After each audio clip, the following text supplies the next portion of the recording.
Моето прво пратеничко прашање е до министерот за здравство Азир Алиу.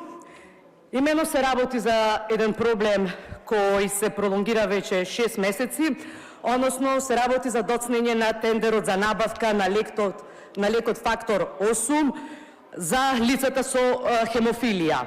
Јас тука ќе пренесам едно лично сведоштво на пациент со хемофилија А, кој за да може нормално да функционира, мора да прима 30.000 единици од овој лек секој месец.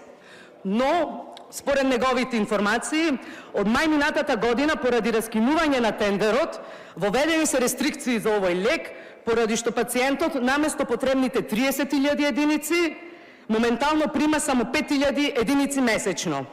Да појаснам колку е алармантна оваа ситуација и опасна по здравјето за овие лица кои страдаат од хемофилија.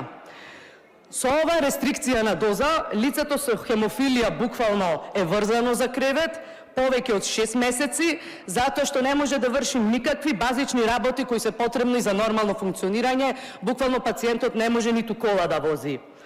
И сигурна сум дека ова не е само еден пациент на кого сериозно му е загрозено здравјето, очигледно поради неодговорност и немарност на одговорните лица во институциите. Верувам дека и министерот ќе се согласи дека и само еден живот и еден пациент да биде доведен во прашање. Државата е должна да обезбеди достоинствен живот, а не живот врзан за кревет поради бирократски процедури или можеби поради некои преговори за провизии од тендери. Затоа што ако за оваа држава не е скапо да распишува тендери за авокадо и аспарагуси, тогаш ништо не може да биде поскапо од човековиот живот. Ваквите рестрикции во дистрибуцијата на овој лек укажува дека оваа држава само на хартија го гарантира правото на здрав живот, затоа што кај нас постојано се штеди само на најранливите и најзагрозените категории. Дека се работи за една алармантна ситуација во здравството е доволен фактот дека за прв пат лица со хемофилија А се оставени 6 месеци да го чекаат овој лек.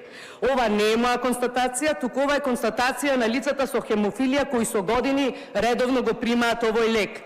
Претходно, исто поради бюрократски процедури помеѓу распишување на стари и нов тендер, овој лек фактор 8 доцнел, но тоа никогаш не било повеќе од 2 месеци.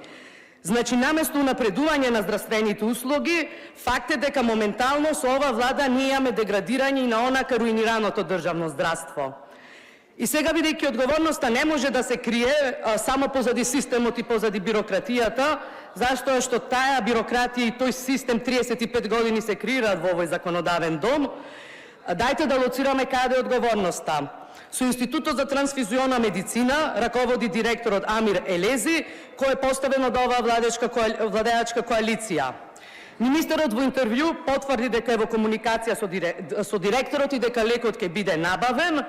Јас се надевам искрено дека министерот е во комуникација со директорот, затоа што од информациите кои ги имам јас од вработени доктори во овој институт, директорот воопшто не бил расположен да ги прими докторите од установата кои барале постојано средба со него за да му кажат за алармантната состојба со недостигот на овој лек.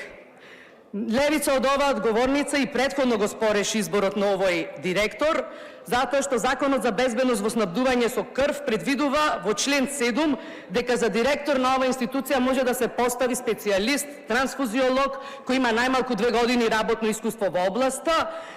Директорот Елези не е трансфузиолог, а очигледно не е ни менаџер како што сака да се представува пред вработените, затоа што за прв пат во неговото директорување доцни лек повеќе од пола година. Моето конкретно прашање до министерот за здравство е кога точно, односно кога најдоцна лицата со хемофилија ќе го добијат овој лек и чија ќе биде одговорноста доколку здравствената состојба на овие лица се влоши затоа што се принудени да лежат во кревет, очигледно поради некој тендер шеми на директорите.